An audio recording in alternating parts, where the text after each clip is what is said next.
নির্বাচন, এখানে হার জিতের বিষয়, মাঝামাঝি কিছু নাই। কিন্তু আপনি জিতবেন না হারবেন, এবং হার জিতের উপর নির্ভর করছে আগামী দিনে আপনার সংসদে যাওয়া, সরকার গঠন করা।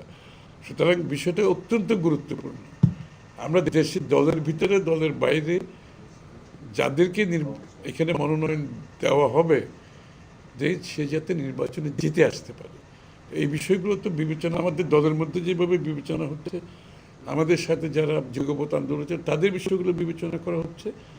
তার মাধ্যমে এটা সিদ্ধান্ত আসা হবে, এবং আমরা চেষ্টা করছি যত তাড়াতাড়ি এটা শেষ করা যায়। তারেক রহমান না আসার প্রশ্নটা কারা করছে আমি তো বুঝতে পারছি।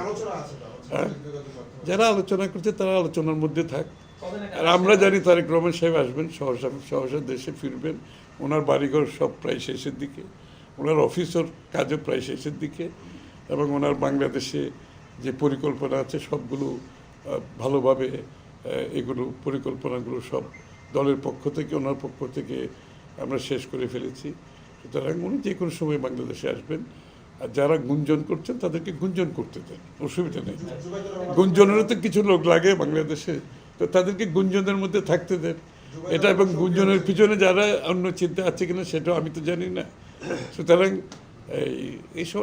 এই সমস্ত গুঞ্জনের উত্তর দেওয়ার আসলে কোনো মানে হয় না, এটা শেষ। হ্যাঁ, সেটা জুবাইদুর রহমান বলতে পারবে, সেটা তো আমি বলতে পারবো না।